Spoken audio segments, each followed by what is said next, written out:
बच्चों, प्रेरणा की online education system में आप सब लोगों का स्वागत है। ठीक है, तो कल अपन ने पढ़ा था विद्युत क्षेत्र की तीव्रता तक। ठीक है, बिंदु आवेश के कारण अपन ने विद्युत क्षेत्र की तीव्रता निकाली थी, वो अपन ने कंप्लीट पढ़ ली थी। आज अपन पढ़ रहे हैं आवेशों के निकाय के कारण विद्युत क्षेत्र की तीव्रता। ठीक है, तो अपन पढ़ते हैं नेक्स्ट हेडिंग।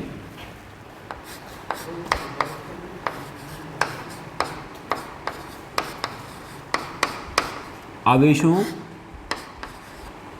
के निकाय के कारण, निकाय के कारण तीव्रता। अब देखो कि निकाय क्या है, वो अपने को देखना है। निकाय का मतलब झुंड, क्या, ग्रुप।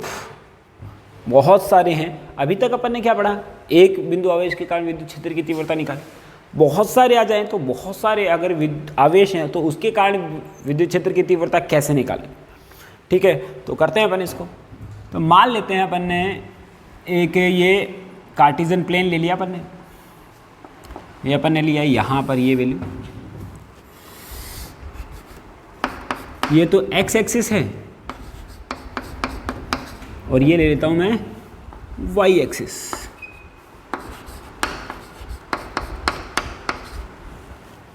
ठीक है, यहां पे मान लेता हूं कि ये जो बिंदु आर नोट पर एक बिंदु P है, जिसके ऊपर अपने को क्या करना है, विद्युत क्षेत्र की तीव्रता निकालनी है। तो पहले तो एक आवेश तो ले लेता हूं मैं यहां पर,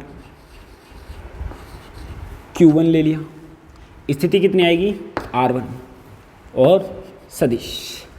ऐसे ही मैंने क्या लिया, Q2 आवेश लिया, स्थिति कितनी आएगी R2। क्या लेता हूं मैं ऐसे ही, Q3 आवेश लिया, ऐसे में क्या लेता हूं, Qn आवेश लिया। ठीक है, ये तो आएगी R3 स्थिति और ये आएगी Rn स्थिति। क्लियर। तो अब देखो आप, हमें क्या करना है, विद्युत क्षेत्र की तीव्रता निकालनी है किसके ऊपर, P पर। आवेशों का झुंड हो गया, बहुत सारे आवेश हो गए। एक बात सबसे पहले तो अपने को क्या निकालनी है, दिशा निकालनी है। ठीक है, तो मान लिया अपने पास में दिशा निकालनी है, तो क्या करना है अपने को, मान लिया कि जहां पर भी अपने को विद्युत क्षेत्र की तीव्रता का मान निकालना है वहां पे मैंने क्या मान लिया, धनात्मक आवेश दिमाग के अंदर माना अपन ने। तो यहाँ पे धनात्मक है, तो ये देखो ये भी धनात्मक और ये भी धनात्मक, क्या करेगा इसको प्रतिकर्षित, यानी कि यहाँ पे ये आएगा ऐसा, जो कि आया E01, ये R0 ले लिया। कुछ याद आ रहा होगा, ऐसा ही अपन ने पढ़ा था बल के अंदर। ठीक है कि नहीं, यानी कि और ऐसी ही दिशा ही थी। इसका कहने का मतलब क्या है, जिस दिशा में विद्युतीय बल होता है उसी दिशा में विद्युत क्षेत्र की तीव्रता है, और इसमें कुछ गलत भी नहीं है, क्योंकि विद्युतीय बल ही तो विद्युत क्षेत्र की तीव्रता है। लेकिन बल तो दो आवेशों के मध्य लगने वाला बल, जबकि तीव्रता क्या है, एकांक आवेश पर लगने वाला बल है, तो बल ही है। तो ज़्यादा कन्फ्यूज होने की दिक्कत नहीं है। ऐसे ही ये आवेश क्या करेगा, इसको प्रतिकर्षित करेगा, यानी कि यहाँ पे चला गया ये ऐसे E02। ऐसे ही अपने पास में ये जो आवेश आएगा इस साइड में बल लगाएगा E03, ये आवेश लगाएगा इस साइड में बल E0n। क्लियर। तो आवेशों के निकाय के कारण बिंदु P पर जो तीव्रता आती है वो किसके कारण होती है, अध्यारोपण के सिद्धांत से। और अध्यारोपण के सिद्धांत से होगी, किससे होगी, अध्यारोपण का सिद्धांत। क्या बताया, एक साइंटिस्ट था अध्यारोपण, एक साइंटिस्ट था जिसने अध्यारोपण का सिद्धांत दिया था। उसने क्या बताया, एक आवेशों के निकाय के कारण तीव्रता बताई। क्या बताया, बता देता हूँ, डेफिनेशन बड़ी है उसको लिख नहीं सकता मैं। आवेशों के निकाय के कारण, अलग अलग आवेशों के निकाय के कारण किसी एक बिंदु पर, आवेशों के निकाय के कारण किसी एक बिंदु पर जो कुल तीव्रता है वो सभी आवेशों के कारण लगने वाली अलग अलग तीव्रताओं के सदिश योगफल के बराबर प्राप्त होती है। वापस सुने एक बार डेफिनेशन, आवेशों के निकाय के कारण किसी एक बिंदु पर विद्युत क्षेत्र की जो तीव्रता है वो सभी आवेशों के कारण लगने वाली अलग अलग तीव्रताओं के सदिश योगफल के बराबर प्राप्त होती है, और यही अपन पढ़ रहे हैं। तो अध्यारोपण के सिद्धांत से क्या आएगा, ER बराबर रिजल्टेंट, ER मतलब ई रिजल्टेंट, पहला के क्या आएगा, सभी को जोड़ना है अपने को, और किस तरीके से जोड़ना है, सदिश रूप से जोड़ना है, ये बात याद रखनी है। तो क्या लिखूंगा मैं, E01 प्लस का E02 प्लस आगे जाता जाएगा और E0n लिख देता हूं मैं यहाँ तक, और समीकरण नंबर 1 ले लिया इसको। तो E01 का जो मान है पहले वो निकालें अपन। E01 क्या है, बिंदु P पर Q1 के कारण तीव्रता, E0 पर कौन है, बिंदु P है, तो किसके कारण, बिंदु P पर किसके कारण, Q1 के कारण, बिंदु P पर Q1 के कारण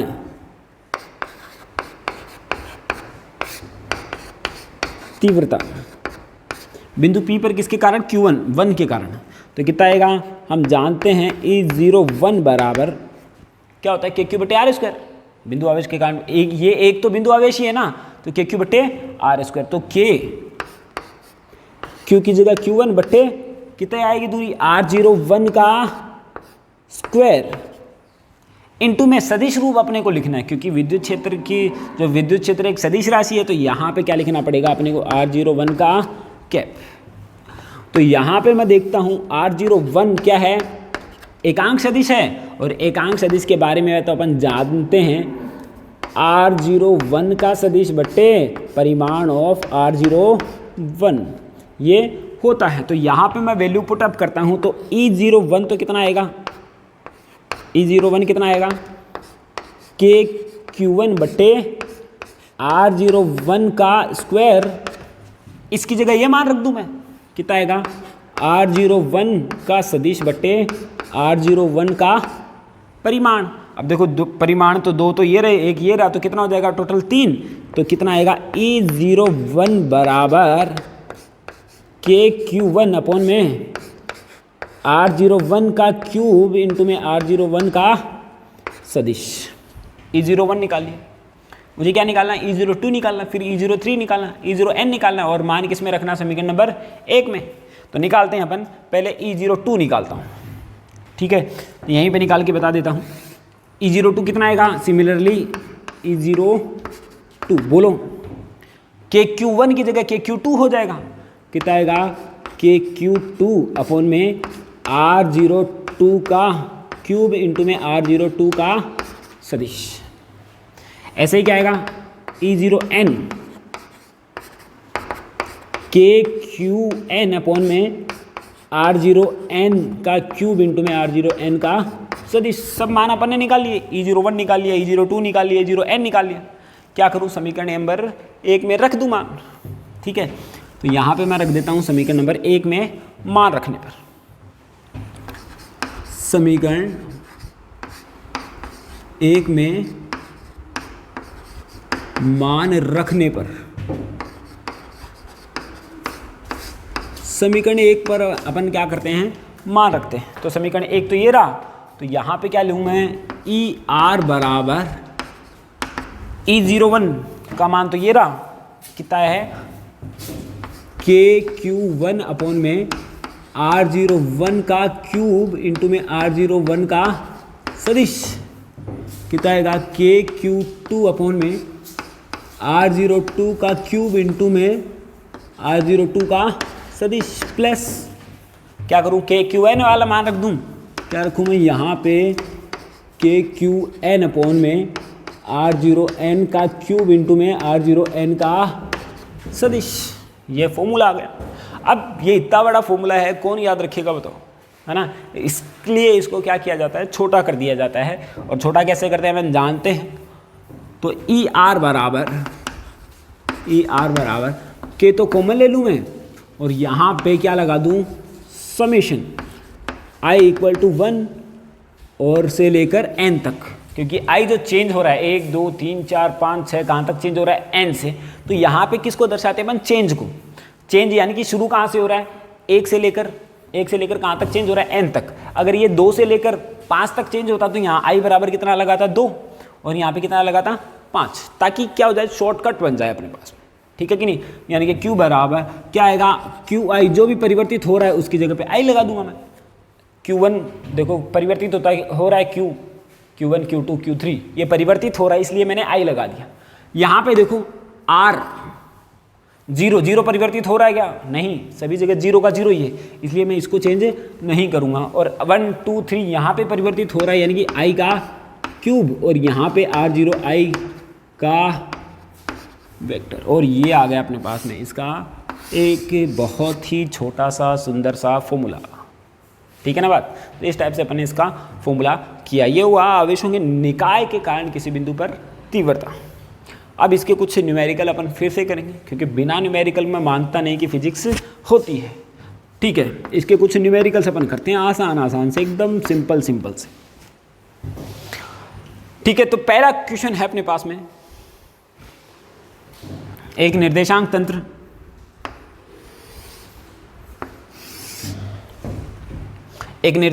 है, यहाँ पे 0 0 है,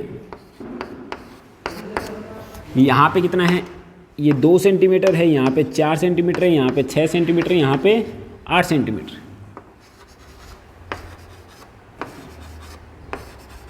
कौन सी डायरेक्शन है, ये x, यानी कि i डायरेक्शन है। अब तुम देखो ये बोल रहा है कि यहाँ पे सब जगह पर 4 माइक्रोकूलोम स्थित है,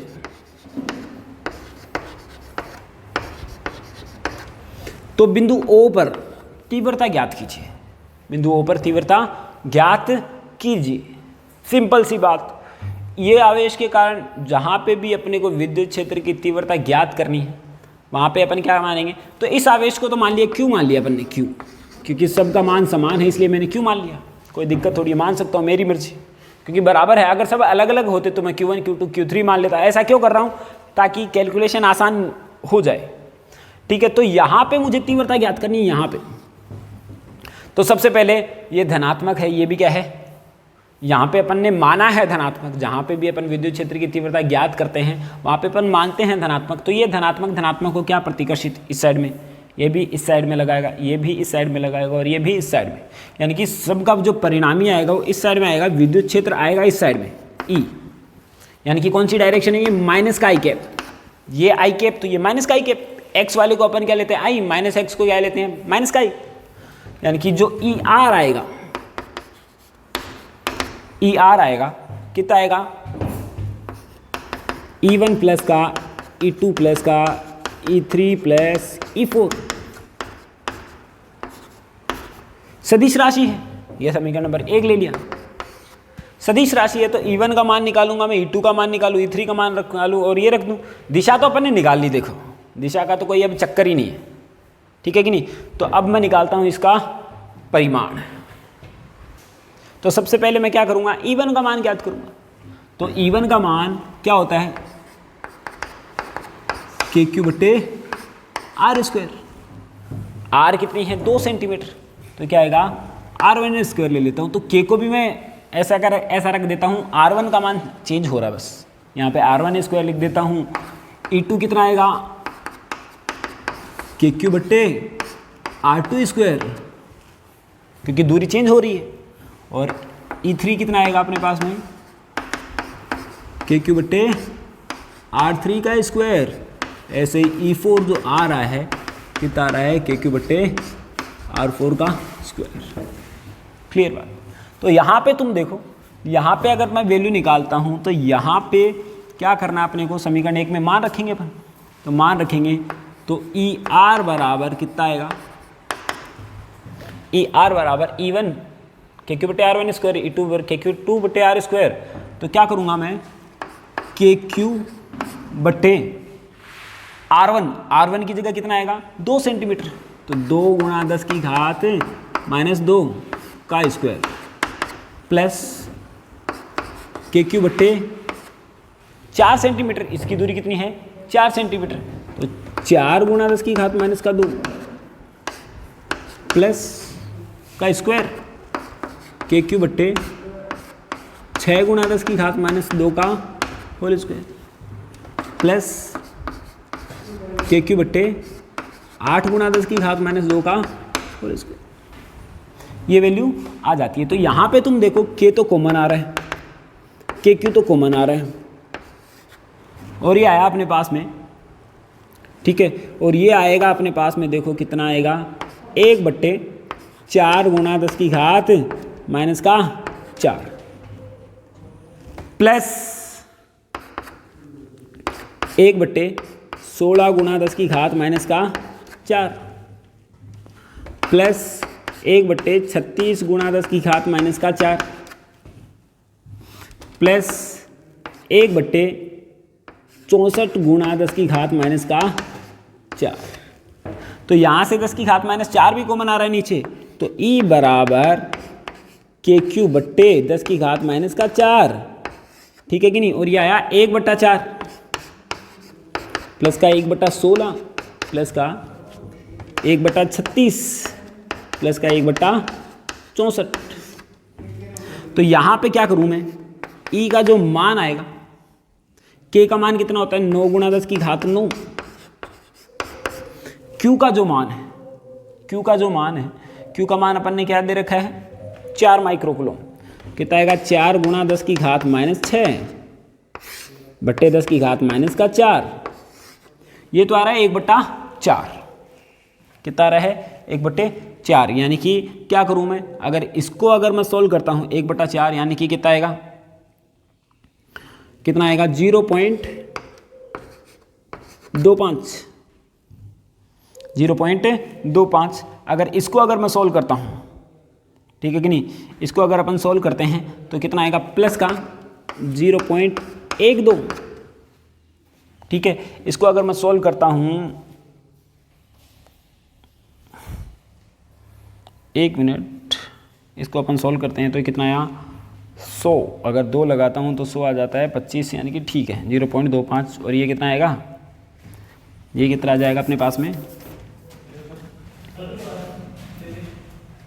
इसको अगर अपन सॉल्व करेंगे तो 1/4, तो 1/4 अपने पास में आ रहा है, तो 1/16 तो 100/16, ठीक है कि नहीं। तो वैल्यू जो आएगी अपने पास में, डिवाइड करके अपन देखते हैं, 100 डिवाइडेड बाई 16, ठीक है कि नहीं। यहाँ से जो वैल्यू आएगी अपने पास में कितनी आएगी,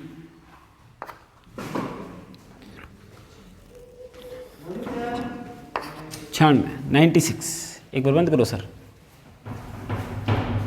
अब इसको अपन सोल्व करते हैं तो 1/4 तो कितना आएगा 0.025, और 1/16 कितना आएगा 0.0625, और प्लस 0.02527। इसको सोल्व करते हैं तो, और इसको सोल्व करते हैं तो 0.015 आता है। अब इसको अपन सोल्व कर रहे हैं तो E बराबर, तो ये कितना आया 36, तो 36 इंटू में ये तो क्या हो जाएगा कैंसिल, 10⁻⁻2 बच गया यहाँ पे, और -2, और ये बच गया 10⁻7। और यहाँ पे अगर तुम सॉल्व करते हो इसको, यहाँ पे तुम सॉल्व करते हो तो इसकी जो सॉल्व करेंगे अपन तो कितना आएगा 0.35 या 34 के अराउंड इसका आंसर आ जाएगा। और इसका जो आंसर आया कितना आएगा, न्यूटन अपॉन में कूलम। क्लियर बात। यहाँ से अपन इसको मल्टीप्लाई करके आंसर निकाल सकते हैं। यहाँ पे भी तुम इसको सोल्व कर सकते हैं। इतना कॉम्प्लिकेटेड क्वेश्चन आता नहीं है, या तो क्या बनेगा, ये एक श्रेणी बन जाएगी, या फिर आसानी से कैलकुलेट करने वाला होगा। लेकिन मुझे बुक का क्वेश्चन कोई याद नहीं था, इसलिए मैंने ये कर लिया। ठीक है बात। चलो तो अब हम देखते हैं इसका एक और न्यूमेरिकल, जो कि अपने आप में वो भी बहुत इंपॉर्टेंट क्वेश्चन है, और नीट और जेई के अंदर भी आ चुका है वो क्वेश्चन। तो अपन इसको सोल्व करते हैं। क्वेश्चन नंबर 2, फोर्स में भी अपन निकाल सकते हैं ऐसा, और विद्युत क्षेत्र की तीव्रता में भी अपन निकाल सकते हैं। तो मान लिया अपने पास में ये क्या बोला गया है कि एक त्रिभुज है जिसकी प्रत्येक भुजा L है। ठीक है, ये A पॉइंट है, ये B पॉइंट है, और ये C पॉइंट है। सबके ऊपर जो आवेश दे रखा है वो Q दे रखा है। तो बोल रखा है कि यहाँ पे इस बिंदु पर विद्युत क्षेत्र की तीव्रता, यानी कि O पर विद्युत क्षेत्र की तीव्रता ज्ञात करो, पूछ सकता है। अब हम जानते हैं कि यहाँ पे अपने को तीव्रता ज्ञात करनी है। तो यहाँ पर तो तीव्रता किसके कारण होगी, इस आवेश के कारण भी होगी, इस आवेश के कारण भी होगी, इस आवेश के कारण भी होगी। लेकिन एक ही दिशा में होते तो अपन आपस में जोड़ देते हैं, अलग अलग दिशा में होते तो आपस में घटा देते हैं। अब यहाँ पे तीव्रता का पंगा रहेगा बहुत। तो तुम देखोगे अगर मैं ये दूरी मान लेता हूँ कि r है, मान लिए अपन ने r की वैल्यू अपन निकाल भी सकते हैं, अपन जानते हैं कि L/√3 होती है ये वैल्यू। तो ये मान लिया r है, तो ये क्या करेगा, ये जहाँ पे भी अपने को विद्युत क्षेत्र की तीव्रता का मान ज्ञात करना, वहाँ पे क्या होगा, धनात्मक आवेश। तो यहाँ पे ये धनात्मक को क्या करेगा, प्रतिकर्षित, यानी कि इधर जो लगेगा क्या लगेगा, E1, इस साइड में क्या लगेगा, E1। और इस जगह पर यहाँ पे ये जो धनात्मक है और ये भी धनात्मक है, क्या करेगा, ये इसको इधर धकेलेगा, ये लगेगा E2, और ये क्या करेगा, इसको इस साइड में प्रतिकर्षित करेगा, E3। तो अब देखो ये R है तो ये भी R होगा, ये भी R होगा, क्योंकि सर्वसम त्रिभुज है तो बीच की दूरी तो R है, लेकिन ये दिशा सबकी अलग अलग आ गई, पंगा ये हो गया। अब मान लिए देखो यहाँ से क्या हो रहा है कि यहाँ पे ये बिंदु है, यहाँ पे एक तो तीव्रता इस साइड में लग रही है, एक बल तो इस साइड में लग रहा है, मतलब E1, और एक बल लग रहा है इस साइड में, एक बल लग रहा है इस साइड में। ये E1 है, ये E2 है और ये E3 है। क्लियर बात। अब E1 E2 E3 तो बराबर है, E1 E2 E3 बराबर है, क्योंकि क्या होता है KQ/R², Q का मान सबका बराबर है, R का मान भी सबका बराबर है, यानी कि कितना आएगा, KQ/R²। कोई दिक्कत नहीं है यहाँ तक। लेकिन यहाँ पे कुल बल कितना होगा ये पूछा है, कुल तीव्रता कितनी होगी ये कैसे पता लगा सकते हैं। तीनों अगर E1 भी इधर जाता है, E2 भी इधर जाता है, E3 भी इधर जाता है, तो तीनों को आपस में अपन जोड़ देते हैं जैसा अपन ने किया। लेकिन अब थोड़ी जुड़ेगा, ये सदिश योगफल होगा इसका। तो हम जानते हैं कि ये कोण कितना होगा, 120 डिग्री, ये कोण भी 120 डिग्री, 120 डिग्री, क्योंकि जानते हैं कि बिंदु के चारों ओर का जो कोण है 360 डिग्री होता है, और 3 भागों में बांट दूंगा तो कितना होगा, 120 डिग्री का। तो 120 डिग्री को हो गया। तो अपन इसको सोल्व करना, यानी कि यहाँ पे अध्यारोपण का सिद्धांत लगाना बहुत ज़्यादा घातक हो सकता है, इसलिए अपन यहाँ पे अध्यारोपण का सिद्धांत लगा के सोल्व नहीं करेंगे, लेकिन करेंगे सोल्व सदिश योग ही। सदिश योग का एक और नियम था अपने पास में, समांतर चतुर्भुज का नियम, जो कि 11th क्लास में पढ़ा था अपन ने, है ना। तो अब सबसे पहले तो मैं क्या करता हूँ, यहाँ पे ये जो है अपने पास में ये बिंदु P है या O है, O मान लेते हैं। यहाँ पे जो E लग रहा है, इस साइड में E लग रहा है और इस साइड में E लग रहा है, इसको सॉल्व कर लेता हूँ, ठीक है। और E इधर लग रहा है, इसको सॉल्व करेंगे इन दोनों को, तो इन दोनों का परिणामी कहाँ निकलेगा, यहाँ। और इन दोनों को सॉल्व करने के लिए मेरे पास जो फॉर्मूला आता है, E बराबर क्या होता है, अंडर रूट का E1² प्लस का E2² प्लस का 2E1 E2 cos थीटा। अरे ये फॉर्मूला पढ़ा था अपन ने, कहाँ का पढ़ा था, प्राचीन समय में, यानी कि 11th क्लास में।